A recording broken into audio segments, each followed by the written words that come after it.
is such a joy to see so many SahajaYogis.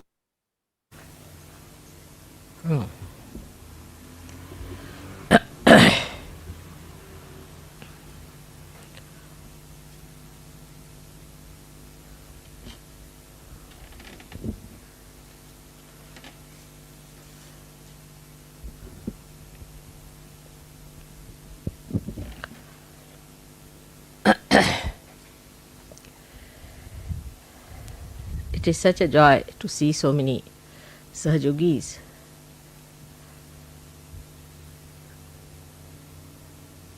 Of such high evolution. I am sure all the gods and goddesses and the God Almighty Himself must be overjoyed to see this achievement, no doubt about it. But I was told that you want to know higher ways or higher things by which you would like to ascend higher and higher. In the Samadhi state, first is the thoughtless awareness, as you know, called the Nirvichar Samadhi. And then into the other state, which is called as Nirvikalpa Samadhi, where it is doubtless awareness, is two stages, Savikalpa and Nirvikalpa. Most of the SahajaYogis now are on the Savikalpa, not yet at the Nirvikalpa. And to rise up to the Nirvikalpa, we must understand that we have to do little more about it. So far we had our physical problems which are solved. Physical needs, comforts cannot dominate us anymore. We can live in any conditions like Brahmapuri. We enjoy all that. That shows that we have now risen above the conditions that are laid down by the material life or the matter. That's a good state where we have reached, which is also very difficult for people. Normally people are extremely fussy. They are worried about worldly things, worldly possessions, worldly material problems. So many of them would come and tell me, I haven't got this job, I haven't got that job, this is to be done, that is to be done. Then the second subtler attachment is to our emotional side, like my mother, like my brother, my sister, my wife, my children. And we go on bothering SahajaYoga for that my friend should be cured, my brother should be cured, my sister should be cured. That's a very subtle thing. We do not understand that in the realm of God, those who enter can only be benefited, not those who do not enter into that. For example, if you have a relation living in India, you cannot send him the benefits of an Australian citizen. So first of all we must know that they have to be the citizen of God's realm. So unless and until we give them realization, take them to that level, they are not entitled. So we should not have any obstinacy about it. No obstinacy. Many of you have overcome that part, that you are not attached to a particular type of a relationship who are not in SahajaYoga. Many of you have got out of it. But then how to overcome higher attachments? Like there are attachments that I should write a book on SahajaYoga, or I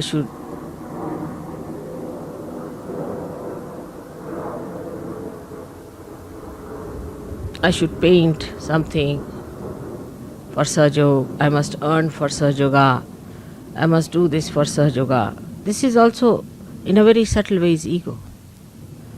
That I should be the leader of SahajaYoga, then there are jealousies. If mother says this is not good, you feel hurt. If mother says this is good, you feel happy. That means you are still at a very subtler state of ego where you think that whatever you say should be approved by me. That is something is very subtle and we do not understand. That if mother is not approving of it, there must be basic divine reason. Otherwise, why should I not approve of it? So when you have such subtler attachments also, of a higher level we should say, we must know that it's all the work of God and we are just channels in the hands of God. Now, we have a very good example, as I have told you many times, of the little cell at the tip of the root of a tree. How it is so wise to avoid whatever is hard and to take to whatever is soft and to embed the tree into the soil. It has that innate wisdom with which we also are endowed. And we have to work it out in such a way that we do not get involved into anything which is extremely hard. Like I would say, some people wanted to go to Tasmania. By my hint, I told them, don't go, it won't work out. Tasmania is not a place where you can achieve anything. I knew it was impossible, but they thought they are going to do SahajaYoga, great job. So they went there. They came back all possessed, in a bad shape. And then I had to get them all right. So now you people don't misunderstand me so much as you used to. But still you do things which should not be done. To understand that whatever I tell you is for your ascent, you need a kind of a state of mind which is a detached mind. And the detachment is visible, very clear cut in a person, that he is neither very emotionally attached or he is neither nor very physically attached, but he sees that the progress of himself and of the society is the point. Like the cell knows it has to progress for the betterment of the tree, but it has innate wisdom to do it in such a way that it never harms himself or does not harm the tree. So, the progress of a mind which wants to develop has to be such that you should move with a balance, with a witness state, and see for yourself how far you should go and how far you should not go. Going to extremes is not SahajaYoga style. Ascent is. So even if you find somewhere, you go and find that there is no response, then you must know that it is nothing wrong with SahajaYoga, nothing wrong with you, but perhaps you have not approached the right place or you have not approached the right way, you have not done the way it should have been. So change your style. In SahajaYoga, we have to go on changing our directions according to the need of the hour. We are not fixed quantity, rigid quantity. Most of the people think that we are so rigid that we cannot move this side or that side. The mobility of our movement is so great, I say 360 degrees, because you are stationed in the center in your spirit. You can move any way you like as long as you are centered in your spirit. But this is an important point which we miss, that we are centered in our spirit. And whatever movement we do, as long as we are centered in the spirit, is necessary for our growth and for the growth of the collective. Now let us see certain emotional sides we have, how we can conquer. It's very simple. You are very fortunate, I should say, in a way, than any other seeker so far, because you have before me myself sitting. I am sitting before myself and I see myself as a good example of following. When you have someone like that, it's very simple to see. People didn't have any such people, or some leaders, or somebody who was an ideal. So it was all right that they went wrong. But those who have something before them, it's very simple. The secret is like this. Now, when you are subtly attached to something, so to say an emotional side of something, or you always like to be on the negative side, or too much of a positive side, in the sense that you aggress others, then you must discriminate. If it is an aggressiveness that you see in yourself, witness in yourself, then you aggress yourself. That is the best way to get rid of it. If you are a hot tempered person, better get angry with yourself at least 10 times. And then you will see that your temper will mellow down, because all that is coming out will be directed towards yourself. Now, this is the discrimination you have to use, and be honest about it. The another side could be that you are very left sided, emotional, extremely emotional about things, and you cannot get over. Then that's the best. Divert your emotions to me. Put your emotions to me. But do not aggress me. This is the discretion you have to use. When you have aggression, you aggress yourself. And when you have emotional attachments, direct it. It's very simple to do. What pleases mother? Very simple things. What does it please her? Very simple things pleases her, like flowers. Now, people say that we are going in the garden, mother, we found these flowers for you. It's good idea. But how much attention you have put to it, that we have to give a flower to mother. Now, what flower she likes? She likes fragrant flowers. All right. From where should we get a fragrant flower? It's very simple. It's a shop. When you are going around, be on the lookout. There must be some shop with fragrant flowers. In those months, what flowers come in? What flower am I going to give to mother? The whole direction changes. You see, you become so beautifully attached to me, and I have to gain nothing out of it. But by attaching yourself to me, you gain something. Like the river Ganges flows, and if you dip in the river Ganges, the poor river Ganges doesn't get anything. But you get the blessings of river Ganges. In the same way, you have to think that if we have to attach ourselves to mother, we must put our attention completely, entirely to it. Little things. దేవి పూజ సందర్భంగా 1985 మార్చి 10న ఇచ్చిన ప్రవచనం అండి. ఇదేంటంటే శ్రీ మాతాజీ గారు ఇందులో మనకు నిర్వికల్ప స్థితిని పొందడం ఎలా అని చెప్తున్నారు. ఏ విధంగా మనం నిర్వికల్ప స్థితికి చేరుకోవాలి అనే విషయాన్ని మనకి తెలియచేయడానికి ప్రయత్నం చేస్తున్నారండి. ఇంతటి ఉన్నత స్థితిని పొందిన అనేక మంది సహజయోగులను చూడడం నాకు చాలా ఆనందంగా ఉంది. దేవీ దేవతలందరూ మరియు సర్వశక్తివంతుడైన పరమాత్మ మీరు సాధించిన ఈ స్థితిని చూసి ఆనందిస్తారని నేను ఖచ్చితంగా అనుకుంటున్నాను. అందులో ఎలాంటి సందేహం లేదు. సమాధి స్థితిలో మొదటిది నిర్విచార స్థితి అనగా ఆలోచనారహిత స్థితి. ఆ తర్వాతది నిర్వికల్ప సమాధి అనగా ఏ విధమైన సందేహాలు లేని స్థితి.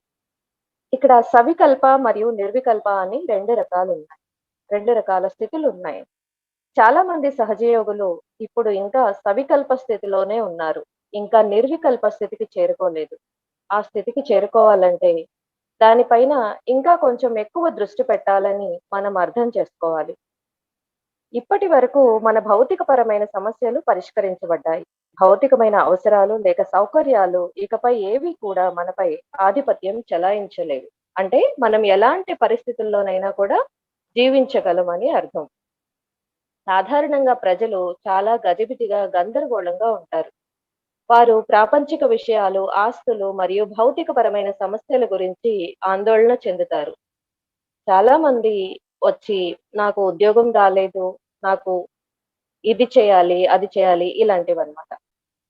ఇక రెండవ సూక్ష్మమైన బంధం మనకున్న భావోద్వేగం. ఎలా అంటే మనం ఇప్పటికి కూడా తల్లి పిల్లల గురించి, భార్య పిల్లల గురించి, సోదర, సోదరి ఇలా ఐహిక బంధాల గురించి ఎక్కువ బాధపడుతూ, వర్రీ అవుతూ సహజయోగాన్ని ఇబ్బంది పెడుతూ ఉంటాం. ఇది మనకు అర్థం కాని చాలా సూక్ష్మమైన విషయం. భగవంతుని సామ్రాజ్యంలోనికి ప్రవేశించిన వారు మాత్రమే ఈ యొక్క శక్తి ద్వారా ప్రయోజనం పొందగలరు. ఉదాహరణకు మనం భారతదేశంలో ఉన్న ఎవరైనా ఒకరికి ఆస్ట్రేలియా పౌరుని యొక్క ప్రయోజనాలను అందించాలి అంటే అది కుదరదు కదా! కాబట్టి వారు సహజయోగం యొక్క ప్రయోజనాలను పొందాలి అంటే ఖచ్చితంగా దేవుని సామ్రాజ్యం యొక్క పౌరులుగా ఉండాలని ముందుగా మనం తెలుసుకోవాలి. అంటే ఎంతవరకు అయితే వారు ఆత్మ సాక్షాత్కారాన్ని పొంది సాధన ద్వారా ఆ స్థితికి చేరుకోలేరో అంతవరకు కూడా ఈ ప్రయోజనాలను పొందే అర్హులు కాదు వాళ్ళు. కాబట్టి ఈ విషయంలో మీరు దయచేసి మొండితనాన్ని చూపించకండి అని శ్రీ మాతాజీ గారు అంటున్నారండి. అయితే ఇంతకు మించిన బంధాలను అంటే ఒక రకంగా ఇవి కోరికలు కూడా అలాంటి వాటిని ఎలా అధిగమించాలి అంటే సహజయోగం పైన నేను ఒక పుస్తకం రాయాలి లేదా సహజయోగం కోసం ఏదైనా పెయింట్ చేయాలి, ఇది చేయాలి, అది చేయాలి అలాంటివి ఏవైనా కూడా ఒక విధంగా అనుబంధాలే, అటాచ్‌మెంట్సే. ఇవన్నీ కూడా చాలా సూక్ష్మమైన రీతిలో అహంకారం, ఇంకా అసూయ లాంటివన్నమాట. ఒకవేళ శ్రీ మాతాజీ ఇది మంచిది కాదు అని నేను చెప్తే, ఒకవేళ మనకు శ్రీ మాతాజీ గారు ఇది మంచిది కాదు అని చెప్తే, మీరు బాధపడతారు అని చెప్తున్నారు. అదే ఒకవేళ ఇది ఇది మంచిది అని చెప్తే ఆనందిస్తారు. అంటే దానర్థం మీరిప్పటికీ సూక్ష్మంగా అహంకారాన్ని కలిగిన స్థితిలోనే ఉన్నారు అని అర్థం. అది ఎలాంటి స్థితి అంటే, మీరు ఏం చెప్పినా నేను ఆమోదించాలి అని మీరనుకుంటారు. అంతే తప్ప తల్లి ఈ విషయాన్ని ఒప్పుకోలేదు అంటే, దీని వెనక ఏదో ముఖ్యమైన దైవికమైన కారణం ఉండి ఉండవచ్చు అన్న సూక్ష్మమైన విషయాన్ని గ్రహించలేని స్థితి అన్నమాట. కాబట్టి మీరు ఉన్నత స్థాయికి చెందిన అటువంటి సూక్ష్మమైన బంధాలను కూడా కలిగినప్పుడు, మనం ఎలా చెప్పాలంటే మనం ఖచ్చితంగా ఇది తెలుసుకోవాలి. ఇదంతా దైవ కార్యం అని. ఇంకా మనం అందరం ఆయన చేతిలోని పరికరాలం మాత్రమే అని గ్రహించాలి. ఉదాహరణకు ఒక చెట్టు యొక్క వేరు కొనలోని ఒక చిన్న కణం గురించి ఇంతకు ముందు నేను చాలా సార్లు చెప్పినట్లుగా ఒక మంచి ఉదాహరణ ఉంది. కష్టమైన దానిని వదిలించుకొని తేలికగా మరియు మృదువుగా ఉన్న దాన్ని ఎలా అయితే చెట్టు గ్రహించి, ఎలా అయితే మట్టిలోనికి పాతుకుపోతుందో, అది ఎంతటి తెలివి కలిగిన పని. భగవంతుడు ప్రసాదించిన అంతటి సహజమైన జ్ఞానం మనలో కూడా ఉంది. మిక్కిలి కష్టతరమైన వాటిలో మనం చిక్కుకోకుండా ఉండేలా ఆ దిశగా ప్రయత్నం మనం చేయాలి. ఎలా అంటే కొంతమంది టాస్మానియాకు వెళ్ళాలి అనుకున్నారు. కానీ నేను వారిని వెళ్ళవద్దు అని సూచించాను. ఆ ప్రదేశం ఏదైనా సాధించగలిగిన ప్రదేశం కాదు. మంచి ప్రదేశం కాదు. మీరు వెళ్ళడం అనవసరం అని కూడా చెప్పాను. కానీ వారు సహజయోగానికి సంబంధించిన ఈ గొప్ప కార్యాన్ని చేయబోతున్నామని భావించి అక్కడికి వెళ్లారు.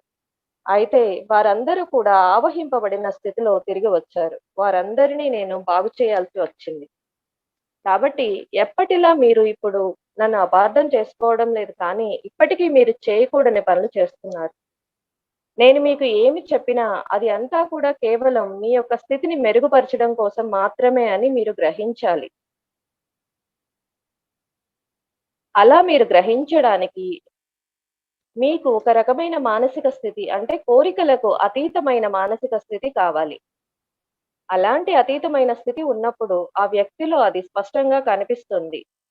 అతను మానసికమైన ఇంకా భౌతికపరమైన అన్ని బంధాలకు అతీతంగా ఉంటాడు. ఇంకా తన యొక్క ఉత్థానం మాత్రమే కాకుండా సమాజం యొక్క పురోగతి కూడా ముఖ్యమైనదిగా భావిస్తాడు. దీని అర్థం మనం సాక్షిభావంతో ముందుకు వెళ్ళాలి అని. అంతే తప్ప విపరీతమైన స్థితికి వెళ్ళడం అనేది సహజయోగం యొక్క పద్ధతి కాదు. కాబట్టి మీరు ఎక్కడికి వెళ్ళినా ఒకవేళ సరి అయిన ప్రతిస్పందన రాలేదు అని మీరు భావించినట్లయితే, అప్పుడు మీరు తెలుసుకోవాల్సింది ఏంటి అంటే, సహజయోగంలో కానీ, మీలో కానీ ఎలాంటి తప్పు లేదు. కానీ మీరు సరియైన ప్రదేశానికి లేదా సరియైన మార్గంలో మీరు వెళ్ళలేదు. లేదా చేయాల్సిన విధంగా మీరు చేయలేదు అనే విషయాన్ని మీరు అర్థం చేసుకోవాలి. కాబట్టి మీ యొక్క శైలిని మార్చుకోండి. సహజయోగంలో మనం సమయానుకూలంగా తగిన విధంగా నడుచుకోవాలి. అంతే తప్ప నేను స్థిరమైన లేక కఠినమైన వారము, దృఢమైన వారమే మేము కదలకూడదు అలాంటివి మీరు అనుకోకూడదు. ఖచ్చితంగా మనం సమయానుకూలంగా ఉండాలి అని శ్రీ మాతాజీ గారు అంటున్నారండి. అలాగే ఇప్పుడు మనలో ఉన్న కొన్ని భావోద్వేగ కోణాలను చూద్దాం. వాటిని ఎలా జయించాలి? ఇది చాలా సులభమండి. ఒక విధంగా చెప్పాలంటే ఇప్పటి వరకు ఉన్న ఇతర సత్యాన్వేషకుల కంటే మీరు చాలా అదృష్టవంతులు. ఎందుకంటే మీ ఎదురుగా నేను కూర్చొని ఉన్నాను. నేను నా ముందు కూర్చొని ఉన్నాను. మరియు నన్ను నేను అనుసరించడానికి ఒక మంచి ఉదాహరణగా చూస్తున్నాను. అలాంటి వ్యక్తి మీ ఎదుట ఉన్నప్పుడు గమనించడం చాలా సులభం. ఆదర్శంగా తీసుకోదగిన వారు లేనప్పుడు ప్రజలు తప్పు చేయవచ్చు. కానీ వారి ముందు ఆదర్శవంతమైన వారు ఉంటే అది చాలా సులభం అవుతుంది. ఇప్పుడు మీరు సూక్ష్మంగా దేనితో అయినా బంధాన్ని కలిగి ఉంటే, భావోద్వేగపరమైన కోణంలో ఏదైనా చెప్పాలంటే దానికి ప్రతికూలంగా కానీ, లేదా అనుకూలంగా కానీ మీకు నచ్చినట్టు చెప్తారు. అదే ఇతరులపై కోపాన్ని చూపే పక్షంలో మనం విచక్షణను చూపాలి. మీలో మీరు చూస్తున్నది ఒకవేళ గొడవ పడే తత్వం అయితే మిమ్మల్ని మీరు సాక్షిభావంతో గమనించుకోండి. అప్పుడు మీకు మీరే చెప్పుకోండి. దాన్ని వదిలించుకోవడానికి ఇదే ఉత్తమమైన మార్గం. అలాగే మీరు ఒకవేళ ఎడమ పార్శ్వ తత్వానికి చెందిన వారు గనక అయితే మీరు చాలా ఉద్వేగపూరితమైన వారిగా అన్ని విషయాల గురించి ఎక్కువ భావోద్వేగాలకు లోనవుతూ ఉంటారు. మరియు వాటిని అధిగమించలేని స్థితిలో ఉంటారు. అప్పుడు మీరు చేయవలసింది మీ యొక్క భావోద్వేగాలను నా వైపుకు మళ్లించడం. ఇది చాలా ఉత్తమమైన పని. ఇక్కడే మీరు విచక్షణను ఉపయోగించాల్సింది. ఎప్పుడైతే ఆవేశంతో ఉంటారో దాన్ని మీపై మీరే చూపించుకోండి. మీ యొక్క భావోద్వేగాలు ఎక్కువైనప్పుడు దాని దిశను మార్చండి. అది చాలా సులభం. ఎలా అంటే తల్లికి ఏది సంతోషాన్నిస్తుంది? ఎలా శ్రీ మాతాజీని మనం ఆనందపడేలా చేయగలం? ఆవిడకి ఏమిష్టం? పువ్వులిష్టమేమో. ఎలాంటి పువ్వులిష్టం? ఇలా ఆలోచించాలి. సుగంధభరితమైన పువ్వులు ఇష్టం. అవెక్కడి నుంచి తేవాలి? మనం ఏదైనా షాప్‌కి వెళ్ళాలి. అక్కడి నుంచి తీసుకొద్దాం. సువాసన భరితమైన పువ్వులను తీసుకొచ్చి తల్లికి సమర్పిద్దాం. ఇలాంటి ఆలోచనలనమాట. ఇలా చేసి చూడండి. ఇప్పుడు మీలో చక్కగా ఇప్పుడు మీరు నాతో సంధానించబడి ఉంటారు. దాని వలన నాకేమీ రాదు. కానీ మీరు చాలా ఆనందాన్ని పొందుతారు. ఏ విధంగా అయితే ప్రవహిస్తున్న గంగా నదిలో మీరు మునక వేస్తే గంగా నదికి ఏమీ లభించదు. కానీ మీరు ఆ పవిత్ర గంగా నది యొక్క అనుగ్రహాన్ని, ఆశీస్సులను పొందుతారు.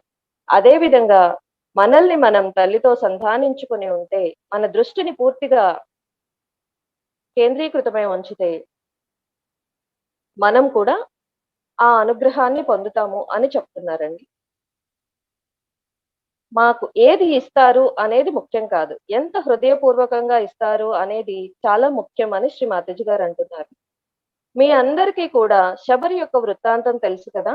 ఆమె చాలా సాధారణమైన వృద్ధ మహిళ. కళ్ళు కూడా తక్కువగా ఉన్నాయి. శ్రీరాముల వారు వస్తున్నారు అని తెలియగానే చాలా చాలా సంబరంగా ఆయనకి నేను ఏమివ్వాలి అని ఇటు అటు తిరిగి గందరగోళంగా పరిగెత్తిందనమాట. ఏం చేయాలి? ఏమివ్వాలి అని. అక్కడ అడవిలో కొన్ని పళ్ళు ఉన్నాయి. అంటే రేగి పళ్ళని ఆవిడ చూసారు. అయితే ఆవిడకొక అనుమానం వచ్చింది. ఈ రేగి పళ్ళు తీయగా ఉన్నాయో లేదో అని ఒక్కొక్క రేగి పండును కోస్తూ ఆవిడ పంటితో కొరికి అవి తీయగా ఉంటేనే ఆవిడ తీసుకున్నారు. మిగతావన్నీ కూడా తీయగా లేని వాటిని విసిరేశారనమాట. ఆ తర్వాత శ్రీరాములు గారు వచ్చినప్పుడు ఆవిడ ఇలా అన్నారు. రామా, నేను మీకోసం ఇంతకు మించి ఏమీ తేలేకపోయాను. మీరు వీటిని స్వీకరిస్తారా అని వేడుకున్నారు. అప్పుడు ఆయన అవతారమూర్తి. ఆయనకు ఆ శ్రీమూర్తి యొక్క లోతైన ప్రేమ తెలుసు. వాటిని ఆయన చేతిలోనికి తీసుకున్నారు. ఆయనకు తెలుసు వాటిని ఆవిడ ఎంతో ప్రేమతో హృదయపూర్వకంగా ఇచ్చారు అని. రామ, నేను ప్రతి ఒక్క పండును కూడా స్వయంగా పరీక్షించి తెచ్చాను. ఎలాంటి అనుమానం లేకుండా స్వీకరించండి అని ఆవిడ కోరారు. ఆయన అప్పుడు ఎంతో తియ్యగా ఉన్నాయి. ఇంతటి తియ్యమైన పళ్ళను నేనెప్పుడూ తినలేదు అని వారి భార్య అయిన సీతామాతతో చెప్పారు. ఆవిడ కూడా అవతారమూర్తియే. ఆవిడకు తెలుసు ఆవిడ ఎంత ప్రేమగా ఇచ్చారు అనేది. కనుక నేను మీ యొక్క అర్ధాంగిని కదా! నాకు కూడా ఇవ్వండి అని అడిగారు. కానీ లక్ష్మణునికి కోపమొచ్చింది. ఆయనన్నారు, "ఎవరీ ముసలావిడ ఇలాంటి పళ్ళనిచ్చింది? అలా ఎలా ఎంగిలి పళ్ళను మరొకరికి ఇస్తారు?" అని కోపం చేసుకున్నారు. అయితే సీతామాత వాటిని తన చేతిలోనికి తీసుకొని తింటూ వారి మరిది గారితో ఇలా అన్నారు, "ఇవి ఎంతో రుచికరమైన పళ్ళు. ఇలాంటి పళ్ళను నేనింతకు ముందు ఎప్పుడూ తినలేదు" అని. అప్పుడు ఆయనకు కూడా తినాలనిపించింది. "నిజమా? అయితే నాకు కూడా కొన్నివ్వండి" అని అడిగారు. "లేదు, మీకు కావాలంటే మీరు ఆవిడనే అడగండి" అని అన్నారు. ఆయనలో ఉన్న కోపం ఎప్పుడైతే పోయిందో, ఆ ఫలాల యొక్క తియ్యదనాన్ని ఆయన చూడగలిగారు. ఎందుకంటే అవి అంతటి స్వచ్ఛమైన ప్రేమతో ఇవ్వబడ్డాయి. స్వచ్ఛమైన ప్రేమ యొక్క శక్తి ఇదే. మీలో అన్న మీలో ఉన్న ప్రేమ విస్తరించబడాలి. అది చాలా సులభం. మీరు నాకు సంధానించబడి ఉంటే, నేను సర్వవ్యాపకమైన వ్యక్తిని కనుక, ఆ ప్రేమ అనంతంలోకి, పూర్తి విశ్వంలోకి వెళ్తుంది. ప్రకృతిలోకి వెళ్తుంది. ప్రతి చోట వ్యాప్తి చెందుతుంది. ఏదైతే ప్రేమను మీరు నాకు ఇస్తారో, అది సముద్రంలో నీటి బొట్టులా కాదు. సముద్రమే ఒక బిందువులో ఉంది. దీన్ని బట్టి శ్రీ మాతాజీని అంటే తల్లిని ఎలా ప్రేమించాలో మనం అర్థం చేసుకోవాలి.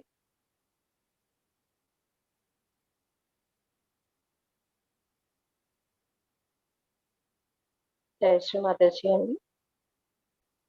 మనం మన కోసం మాత్రమే కాకుండా, ఈ పూర్తి విశ్వం కోసం పనిచేయాలి. వృక్షం యొక్క వేరు చాలా చిన్నది, కానీ అది పూర్తి వృక్షం కోసం పనిచేస్తుంది.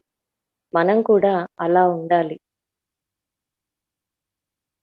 అందుకోసం మన యొక్క స్థితిని మెరుగుపరుచుకోవాలి. పూర్తి సంపూర్ణత్వాన్ని అనుభూతి చెందడం అంటే, మనల్ని మనం సంపూర్ణత్వంతో మమేకమవ్వడం. ఇది చాలా సూక్ష్మమైన విషయం. ఈ సంపూర్ణత్వాన్ని అనుభూతి చెందడం అనేది చాలా గొప్ప ఆనందం. అది మీలోనే ఉంది. ఆ ఆనందాన్ని మనం ఆస్వాదించాలి. అప్పుడే ఇంకా ఇంకా ఉన్నతంగా ఎదగగలుగుతాం. కాబట్టి సవికల్ప అంటే మనం ఇప్పటికీ భవబంధాల్లోనే చిక్కుకొని ఉన్నాము. అమ్మ మనకు పెళ్లి చేశారు. మంచి భార్యను లేక మంచి భర్తను ఇచ్చారు. ఇవన్నీ మనకు తెలుసు.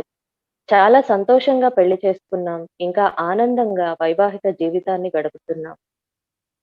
కానీ అదే చివర కాదు. ఇది కేవలం ప్రారంభం మాత్రమే. ఈ వివాహం అనేది మనకు మన యొక్క ఆధ్యాత్మిక ఉన్నతికి ఒక సోపానంలాగా మనకు పనిచేయాలి. దానికి ఒక ఉదాహరణ ఇచ్చారండి మాతాజీ గారు.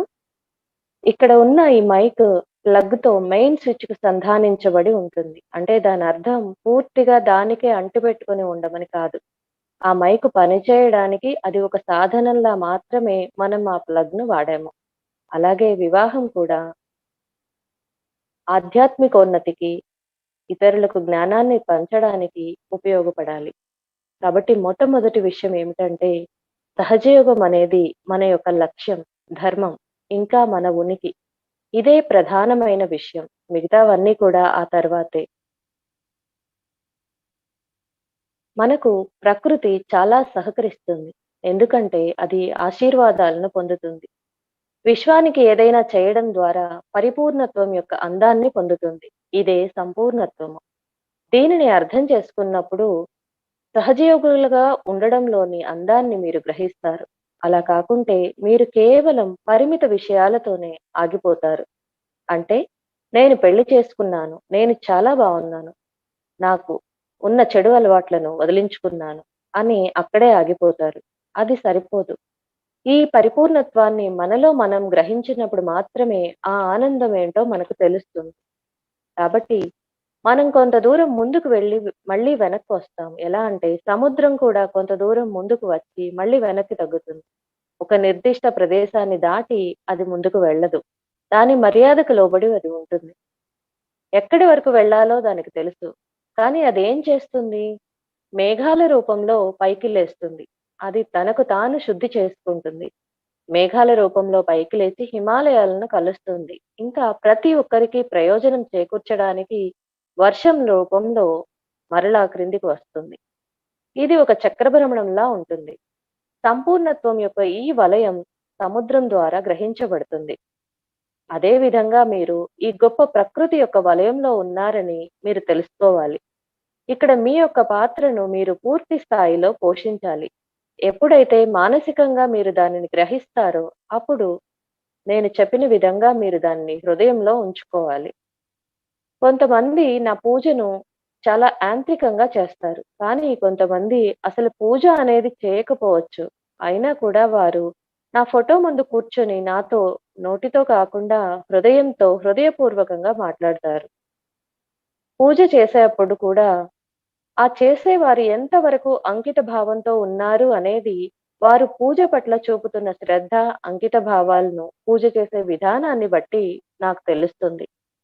అంతా కూడా చాలా చక్కగా ఉంది. కానీ ఎవరైనా కేవలం ఆచార వ్యవహారాలు అంటూ కర్మకాండలకు వెళ్తే, ఆ విధంగా గనక పూజ చేస్తున్నట్లయితే నాకు కొంచెం భయమేస్తుంది. నాకసలు అది అర్థం కాదు. పూజ అనేది హృదయపూర్వకంగా ఉండాలి. కాబట్టి ప్రతి ఒక్కరూ ఎప్పుడూ కూడా ఉత్థాన క్రమంలోనే ఉండాలి. ఉత్థానాన్ని సాధించాలి. అయితే ఇది మనకు కేవలం మనల్ని అంటిపెట్టుకుని ఉన్న భవబంధాల్ని వదిలించుకున్నప్పుడే, మనం సాక్షీభావంతో ఉన్నప్పుడే, ఈ బంధరాహిత్యాన్ని పొందినప్పుడే మనకు ఇది సాధ్యమవుతుంది. ఈ బంధాలన్నీ కూడా మన ఎదుగుదలను నియంత్రిస్తాయి కాబట్టి మనం వాటిని అధిగమించాలి. ఒకరోజు వారెన్‌తో చెప్పాను. చూసారా 45 లేక 50 సంవత్సరాల తర్వాత పురుషులు ఇంకా మహిళలు కూడా ఇప్పటికీ వివాహాల గురించే ఆలోచిస్తున్నారు. ఇది చాలా విపరీతమైనది. నేనేదో ఒక మత పెద్దలాగా మీకు పెళ్లిళ్లు చేయడమేనా నా పని. ఇది కాదు పద్ధతి. కాబట్టి సత్య సాధకులు ముందుకు వచ్చి వారి యొక్క కార్యాన్ని వారు నెరవేర్చినప్పుడు మాత్రమే మన కుటుంబం, బంధాలు, సమాజం అన్నీ కూడా భగవంతుని యొక్క సామ్రాజ్యంలో కొంత అర్థాన్ని కలిగి ఉంటాయి. లేకుంటే అర్థమే ఉండదు. మనం ఆ భగవంతునికి అర్థవంతంగా ఉండాలి. అంతేకాని ఆయన మనకు కాదు. ఆ భగవంతుని పట్ల మన యొక్క దృక్పథాన్ని మార్చుకోవాలి. అంటే ఆయన మన కోసం ఏమి చేశాడు అని కాకుండా, మనం దేవుని కోసం ఏమి చేశాము అన్న విధంగా మన ఆలోచన శైలి మారాలి. అప్పుడు మాత్రమే మీకు మనం ఎలా ఎదగాలి, ఏం చేయాలి, ఎలా ముందుకు వెళ్ళాలి, ఎలా మన పరిధిని పెంచుకోవాలి అన్న ఆలోచనలు వస్తాయి. కానీ ఇప్పటికీ కొంతమందికి కొన్ని పరిమితులు ఉన్నాయి. వారి యొక్క కుటుంబ నేపథ్యం దృష్ట్యా వారికి పరిమితులు ఉండొచ్చు. అయితే ఇక్కడ ఇంకొక సమస్య ఏంటంటే, ఇలాంటి వ్యక్తులు ఇతరులను నియంత్రించడం. వారు మీతో మాట్లాడేటప్పుడు ఆ యొక్క సంభాషణను పూర్తిగా అర్థం చేసుకోకుండానే ఒక విధమైన పనికిమాలిన వ్యంగ్య మాటలతో విషయాన్ని ప్రక్కదారి పట్టిస్తారు. కానీ కొందరు ప్రజలు అలాంటి వారి పట్ల ఆకర్షితులవుతూ ఉంటారు. ఒకవేళ మీరు కూడా అలాంటి వారి పట్ల ఆకర్షితులైతే మీరు ఒక సహజయోగి కారు అని తెలుసుకోవాలి. ఒక సహజయోగి అతని యొక్క వ్యక్తిత్వం ద్వారా, ప్రవర్తన ద్వారా, ధర్మం ద్వారా గుర్తింపబడాలి. ఒక సహజయోగి యొక్క ప్రవర్తన శాంతియుతంగా ఉండాలి. పైకి క్రిందకి ఎక్కుతూ దిగుతూ కలత చెందేవారు సహజయోగులు కాదు. సహజయోగులు శాంతియుతంగా ఉండాలి. ఇప్పుడు మీరు ఆ శాంతిని ఎలా పొందుతారు? అది మీ యొక్క ఆత్మ నుండి వస్తుంది. మీరు మీ ఆత్మలో ఉన్నారని మీకు తెలుసు కాబట్టి, సర్వశక్తివంతుడైన భగవంతునిలో మీరు అంతర్భాగమని తెలిసినప్పుడు ఆందోళన చెందవలసిన అవసరం ఏముంటుంది? మీకు నచ్చని వారిని లేదా మీతో కఠినంగా ప్రవర్తించిన వారిని, మీ పట్ల క్రూరంగా ప్రవర్తించిన వారిని మీరు చూసినప్పుడు మీరు చిరాకు పడతారు. ఇంకా మీరు కలవరపడవచ్చు. ఆ సమయంలో మీరు నేను క్షమించాను, నేను క్షమించాను, నేను క్షమిస్తున్నాను అని చెప్పాలి. మీరు శాంతియుతంగా ఉండడమే ఇక్కడ ప్రధానమైన విషయం. మీరు చెప్పాల్సింది అమ్మా నేను క్షమిస్తున్నాను, నేను క్షమిస్తున్నాను. ఒకవేళ ఏమైనా తప్పు జరిగితే నన్ను క్షమించండి అని. కేవలం మీరు ఇలా చెప్పినంతనే మీలో శాంతి ప్రస్థాపితమవుతుంది. ఇంకొక విషయం ఏంటంటే, మీకు ఏ గురువైనా నచ్చకపోయినా, లేక వారిపై కోపం వచ్చినా, మీలోని శక్తిని పెంచుకోవడానికి ప్రయత్నం చేయండి. ఆ శక్తి మీ చేతిలో ఒక ఆయుధంలాగా ఉండాలి. అప్పుడు మీరు ఆ ఆయుధంతో ఎలాంటి భౌతికపరమైన దాడి కూడా చేయకుండానే ఆ చెడ్డ గురువును ఆపవచ్చు. అంతటి ఉన్నత స్థితికి చేరుకుంటున్నప్పుడు ఇక్కడ పాపాత్ములు, రాక్షస ప్రవృత్తి కలవారు, ఎంతో భయంకరమైన వారు ఉన్నారని తెలుసుకున్నాము. అలాంటి వారందరూ శిక్షింపబడాలి. ఎలాంటి సందేహం లేదు. కానీ మీరు అతనిని శిక్షించకండి. దైవాన్ని ఆ పని చేయనివ్వండి. కానీ అంతర్గతంగా మీలో ఉన్న శక్తి ఈ కార్యాన్ని చేయగలదు. ఇవన్నీ కూడా మీరు ప్రయత్నించాలి. ఇంకా అది ఎలా పనిచేస్తుందో చూడాలి. మీరు మొదట్లో 4 గంటలకు చేసే ధ్యానం ఎంతో అవసరం. 4 గంటలకి లేవమని ఎందుకు అంటున్నామంటే, మీరు నిద్రకు బానిసలు. ఎక్కువగా నిద్రపోతారు కాబట్టి, మీ నిద్ర బద్ధకం యొక్క అలవాటును అధిగమించడానికి ఖచ్చితంగా లేవాలి. ఏ సమయంలోనైనా నిద్రలో ఉన్నా, మేల్కొని ఉన్నా నేను పోరాడుతూనే ఉంటాను. నేను పని చేయకుండా ఒక్క నిమిషం కూడా లేను. కాబట్టి మీరు తప్పకుండా ఉదయాన్నే లేవాలి. ఎందుకంటే మీ యొక్క శరీరానికి మీరు శిక్షణను ఇవ్వాలి. మీకు మీరే మెరుగ్గా ప్రవర్తించండి. ఒకవేళ మీ శరీరం నేలపైన నిద్రపోలేకపోతే నేలపైన పడుకోవడానికి ప్రయత్నించండి. ఇది ఒక తపస్సు, ఒక యోగం. సహజయోగులు వీటన్నింటిని అధిగమించాల్సి ఉంటుంది. వారు తమ శరీరాన్ని తమ ఆధీనంలోనికి తెచ్చుకోవాలి. అంటే దీని అర్థం మీరేదో ముళ్ళతో ఉన్న మంచంపై కూర్చోవాలి అని కాదు. ఇంత స్థితికి మీరు వెళ్ళకూడదు. నేను చెప్పిన దాన్ని మీరు సరిగా అర్థం చేసుకోవాలి. మిమ్మల్ని మీరు మందలించుకోండి. ఒక సహజయోగిలాగా ఉండాలని మీకు మీరే చెప్పుకోండి. కొన్నిసార్లు కొందరు నవ్వకూడని సందర్భంలో నవ్వడం, ఏడవకూడని సందర్భంలో ఏడవడం, చేయకూడని సమయంలో తప్పులు చేయడం గమనించాను. జరిగిందేదో జరిగింది. ఇక వాటి గురించి చింతించకండి. ఇంకోసారి నేనిలా ఎందుకు చేశాను? ఇంకోసారి నేనిలా చేయకూడదు అని మీకు మీరే చెప్పుకోండి. కానీ ప్రేమ యొక్క వ్యక్తీకరణ అనుకోకుండా సహజంగా అప్పటికప్పుడే జరుగుతుంది. అయితే ఆ సహజత్వం రావాలి అంటే మీరు మీ అలవాట్లను వదిలించుకోవాలి. ఒకరోజు నేను ఉపన్యాసం ఇస్తుంటే ఒక వ్యక్తి లేచి బయటకు వెళ్ళాడు. ధ్యానం చేస్తున్నప్పుడు అతను పొగ తాగాలి అనుకున్నాడు. ఇలాంటి అలవాట్ల వలన మనం ఎంతో ముఖ్యమైన, అతి పవిత్రమైన దాన్ని ఎలా త్యాగం చేస్తామో దీన్ని బట్టి ఒక్కసారి ఊహించుకోండి. మీలో ఈ అలవాట్లు అంతర్నిర్మితంగా ఉంటే దయచేసి వాటిని వదిలించుకోవడానికి ప్రయత్నం చేయండి. భగవంతుని దయ వలన మనం చాలా మందిమే ఉన్నాం. కావాలంటే ఈ ప్రపంచాన్ని కూడా మార్చగలము. ఈ ప్రపంచానికి శాంతిని, ఆనందాన్ని తీసుకురాగలము. మా యొక్క ఆశీర్వాదాలను మీరు లెక్కించినట్లయితే చాలా ఆనందంగా ఉంటాం. ఇంకా మీ యొక్క బంధనాలను తొలగించుకుంటే ఇంకా సంతోషిస్తాం. మనం ఎదగాలి. ఇంకా పైకి ఎదగాలి. అప్పుడే ఆనందాన్ని పొందగలం. దీనికోసం మనకు సమతుల్య స్థితి అవసరం. మనకు ఎదుగుదల, అలాగే పూర్తి విశ్వంలోకి ఎదగాలన్న కోరిక అన్నీ ఉండాలి. ఏ విధంగా చేయాలి? మీ అంతట మీరే తెలుసుకోండి. అదేమీ కష్టం కాదు. నేను ఏ విధంగా చేయగలను అని మిమ్మల్ని మీరు ప్రశ్నించుకోండి. మీ అంతట మీరే తెలుసుకోండి. మిమ్మల్ని మీరు సమాధాన పరుచుకోవద్దు. పనికిమాలిన వారిలాగా మారకండి. కొందరు వ్యక్తులు తమను తాము దౌర్భాగ్యమైన వారిగా గుర్తిస్తారు. ఇంకా అందులోనే ఉండడానికి ఇష్టపడతారు. ఇలాంటివన్నీ కూడా అసందర్భ విషయాలు. ఇలాంటి వ్యక్తులు సహజయోగానికి అవసరం లేదు. కాబట్టి చాలా ఆనందంగా, సంతోషంగా, సమతుల్యంగా, సత్ప్రవర్తనతో హుందాగా ఉండాలి. లోపల ఏముందో అదే బహిర్గతం అవుతుంది. మీలో ఉన్న గౌరవాన్ని మీరు బహిర్గతపరిస్తే అదే మీకు బయట కూడా ఉంటుంది. చూడండి, ఒకవేళ గౌరవం అనేది బయట మాత్రమే ఉంటే అది క్రమేపీ తగ్గిపోతుంది. కనుక ఇలాంటివన్నీ కూడా లోపల నుండి బయటికి రావాలి. కాబట్టి ఇక నిర్వికల్ప స్థితి. ఇందులో మీరు దేనితోనూ బంధింపబడి ఉండరు. మీకు ఎలాంటి అలవాట్లు లేవు.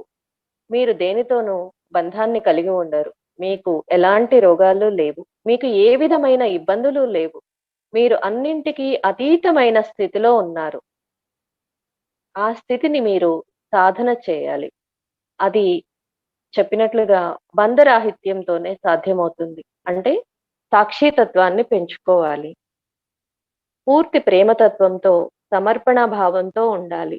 అలాంటప్పుడు మాత్రమే శ్రీ మాతాజీ గారు ఏం చెప్పినా సరే దాన్ని మనం పూర్తిగా స్వీకరించగలమని ఆవిడ చెప్తున్నారండి. శ్రీ మాతాజీ గారు చెప్పిన ఈ విషయాలన్నీ కూడా మనం పూర్తిగా మన హృదయంలోనికి తీసుకొని వీటన్నింటిని కూడా రోజువారీలో మనం స్వీకరించి ఆచరించగలిగేలా మనల్ని చేయమని ఆవిడని వేడుకుందాం.